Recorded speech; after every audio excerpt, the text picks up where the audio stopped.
Dala ko na ang bag ko habang hinihintay silang lahat na dumating. Si Clark at si RJ na lang iyong wala pa. Excited kasi ang girls na pumunta kaya maaga silang dumating. Alas 7 yung usapan. Pero 7:30 AM na dumating ang ibang lalaki. Ngayon, mag-aalas 8 na at wala pa si Clark at RJ. Natagalan siguro kina RJ kasi matagal yun matapos maligo eh. Bigla ang sinabi ni Janine. At dahil panay ang picture-picture ni Tara at Desiree, sa akin siya bumaling. Nanliit ang mga mata ko at nginitian siya. Paano mo nalaman? Nagkasama na kayong maligo? Yumuko si Janine kaya inirapan ko na. Sige, sumauso ka pa at babanatan talaga kita hanggang sa maubos siyang hiya mo. Natahimik siya. Hali kayo dito, Janine. Chis ka. Picture tayong apat. Sigaw ni Desiree sabay bigay kay Billy sa DSLR na camera niya. Agad akong tumayo at lumapit sa kanila. Nasa McDo kami ngayon. Usapan kasi na dito imimit ang lahat bago tumulak patungong Alegria. Dito na rin kami bumili ng makakain sa daanan kahit na marami silang pinamili kahapon. Naggrocery talaga daw sina Desiree para sa 2 gabing stay namin doon. Gusto pa nga nilang i-extend pero iwan ko ba kung magugustuhan nila ayon. Biyahe pa lang ay nakakapagod na agad eh. 7 o 8 oras depende sa bilis ng driver. Panigurado na sa 4 AM o 5 PM ang dating namin doon. Nakapag-picture kaming apat kung saan malayong malayo si Janine sa akin dahil baka masampal ko siya kung lumapit siya sa mukha ko. Hindi ka bibili ng pagkain mo, Chase? Tanong ni Tara. Nilingon ko si Hector na ngayon ay kakarating lang galing sa counter para bilhan ako ng pagkain. Hindi na.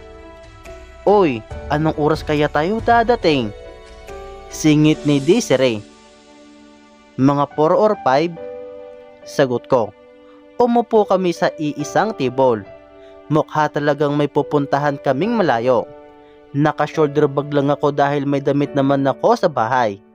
At isa pa, yung ibang damit ko ay nasa bag ni Hector. Sila naman ay may malalaking bagahe. Kulang na lang ay magmalita si Tara at Janine. Oy, pagkarating natin doon, pasyal tayo. Anyaya ni Desiree. Oo nga. Dagdag ni Janine. Hector, saan ba magandang mamasyal doon? Nanliit ang mga mata ko kay Janine. Kampuhuan, Tinago, Alps, marami. Hala, oo nga pala. Hindi ba chefty ka, Hector?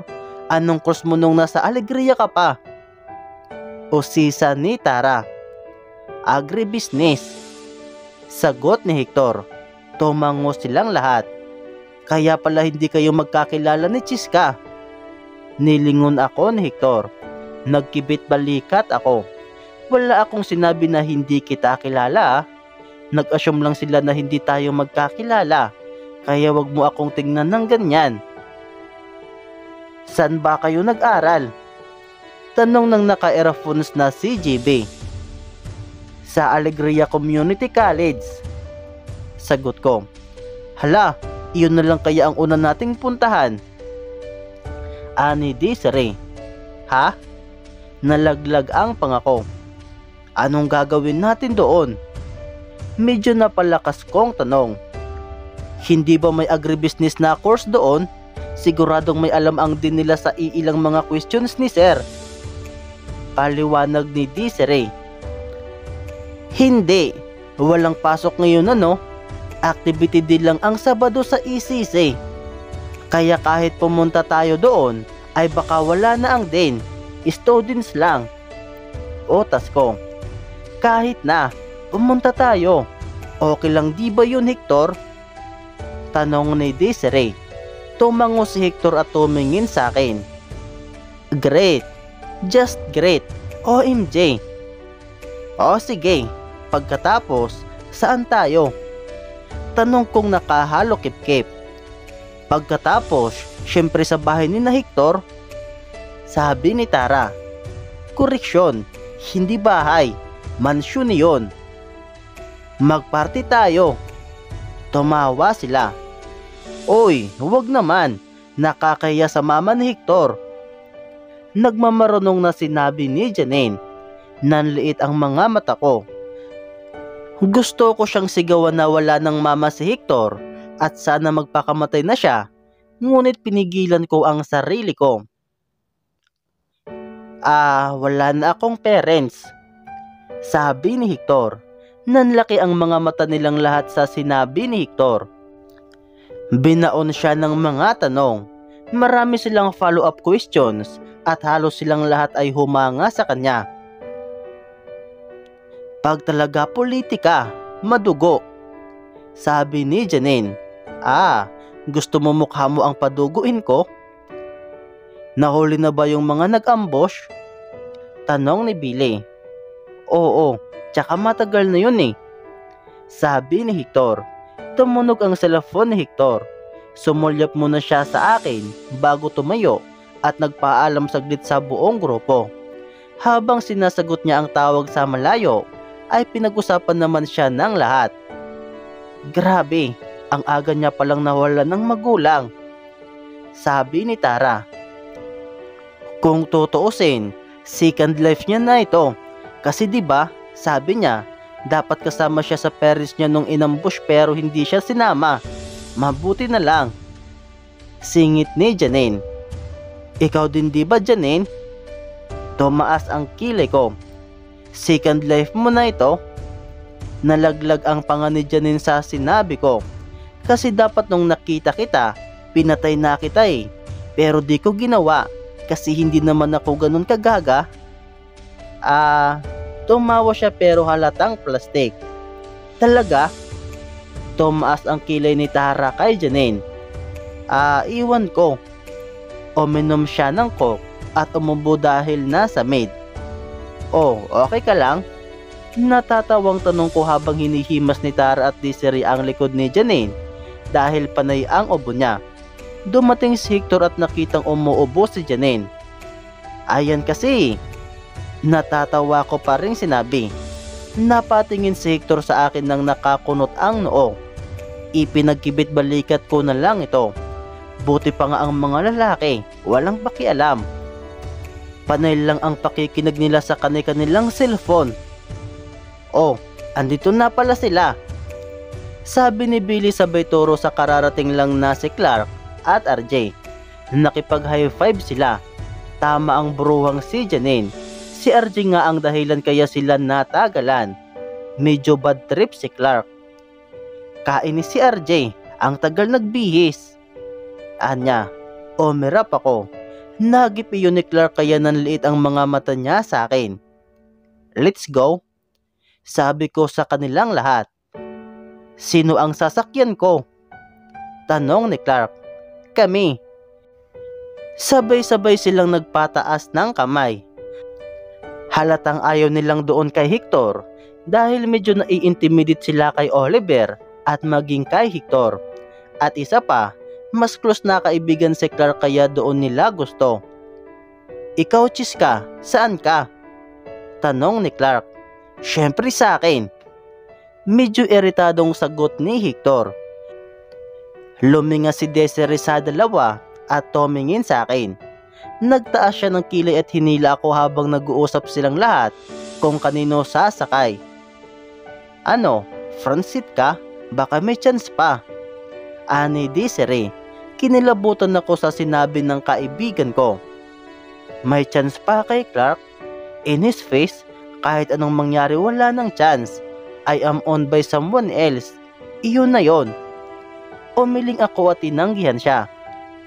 Hala, babae, ayaw mo bang tumabi sa amin? Tanong ni Desiree.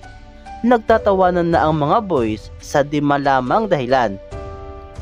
Masikip na rin kayo eh. Doon na ako sa sasakyan ni Hector.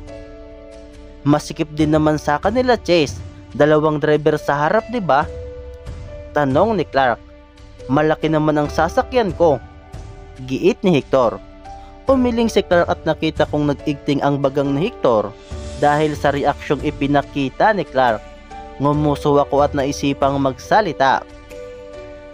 Ganito, dahil gusto nyo na sa iisa kayong sasakyang lahat, idi si Oliver at ako na lang ang sa jeep commander.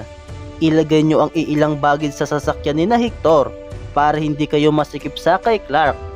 At isa pa, kami din ang mauuna, diba? Mas maigi na kay Clark kayo. Since sumusunod lang naman kayong lahat sa amin. Okay, game? Natahimik sila at mukhang bahagya pang nag-isip. Ngumisi ako nang nakitang tumitig si Hector sa akin. Okay, game. Sabay-sabay na sinabi ng mga lalaki. Tumango na rin sina Desiree at nagsimula na kaming umalis sa McDo. Nilagay nilang lahat ang bagahe nila sa sasakyan ni Hector. Hey, sigurado ka bang dyan ka o nagpaparaya ka lang? Natatawang sinabi ni Tara. Nagpaparaya? Yung parang nahihirapan ako para sa inyo? My gosh, no way, this is my heaven. Ngumisi ako at umiling. Pero yung pagkain sa amin natatawang sinabi ni Billy. Sure, may pagkain din naman kami dito. Sabi ko at umupo na sa tabi ni Oliver. Mukhang ready na si Oliver sa biyahe at pumupwesto ng matulog sa tabi ko. Nang dumating si Hector ay nakita kong nanliit agad ang mga mata niya sa akin at kay Oliver. Anong ibig sabihin nito?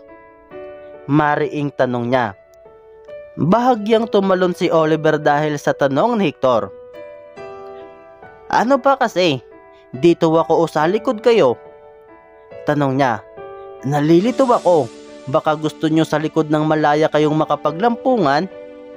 Medyo natatawang sinabi niya. Sa likod ka na lang, Oliver. Malaya din naman kaming maglalampungan kahit na nakatingin ka. At isa pa, nasa likod yung mga bag kaya masikip doon. Dito kami. Umiling si Oliver at ngumisi. Okay, Dod. Fine. Agad siyang tumayo at pumunta sa likod. Si Hector naman ay sumakay at tumabi sa akin. Bumuntong hininga siya at sinarado ang pintuan. Nilagay niya ang kamay niya sa taas ng hita ko na para bang nasa turno na ulit siya ngayon. Tayo na. Utos niya sa driver. Sige po. Hinawi ko agad ang kamay niya sa hita ko. Nagkunot ang kanyang noo sa pagbaling niya sa akin. Umandar agad ang sasakyan nila. Nakikita ko sa likod na nakasunod sina Clark sa amin. Pinatong ulit ni Hector ang kamay niya sa hita ko. Kala ng ex mo gusto niya yatang masulok kay. Di ko siya pagbibigyan. Dapat di siya sinama. Dapat tayong dalawa lang. Ani Hector. Adi ka ba? Sabay hawi ko ulit sa kami niya. Wala ka nang magagawa. Tsaka tigilan mo nga yung panchatsansing mo. Omerap ako. Anong problema mo? Hindi mo pa ako napapatawad pero akin ka pa rin. Omerap siya. Narinig kong umungol at umubos si Oliver sa likod. Masama kong tinitigan si Hector. Pinatong niya ulit yung kamay niya sa hita ko. Hinampas ko na ang braso niya. Ngunit inulit niya pa rin kaya panay ang hampas ko sa kanya. Tumigil ka! Tumigil ka! Manyak! Sigaw ko habang hinahampas siya. Tumatawa si Hector habang pinipigilan ang paghampas ko kahit wala naman siyang nagagawa. Sus! Itong si Chiska! Si Oliver lang naman niyang nasa likod Nang maraming nakatingin, kung makadikit ka sa akin, okay lang. Nagpapahalik ka pa sa liig mo? Sinakal ko na ang tumatawang si Hector. Nakita kong nakatingin ang driver nilang nasa front seat at natatawa na rin sa aming dalawa. Tumitikhim naman si Oliver sa likod. Panay ang sakal ko at hampas ko sa kanya kahit na tumatawa lang siya at di natitinag. Hector, tumigil ka. Baka pababain ka niyan dito. Tumatawang sambit ni Oliver. Tumawa si Hector at sumang-ayon kay Oliver. Oo nga, kanya pa naman ang buong Rancho de la Merced. Uminit ang pisngi ko sa sinabi ni Hector, kaya imbis na sapukin siya, ay humalukip-kip na lang ako at kumuha ng unan sa likod. Niyakap ko iyon at umambang matutulog na lang buong biyahe. Inilapit ni Hector ang mainit niyang katawan niya sa akin. Bigla niyang kinuha ang ulo ko sa unan at nilagay niya iyon sa dibdib niya. Pinaba niya rin ang upuan naming dalawa para mas masarap matulog. Sleep tight, Mrs. De La Merced. Dito ka na sa dibdib ko na babagay matulog. Anya, tumikim ako at medyo nanigas sa ginagawa niyang kaswitan. Gusto kong magpumiglas pero nakakaingganyo ang dibdib niya. Oh man, this is too much. Is this porn? Apela ni Oliver sa likod. Tahimik, Oliver. Pagod si Francisca kaya wag kang mag-request ng porn sa aming dalawa. Mamaya na. Hinampas ko ulit si Hector.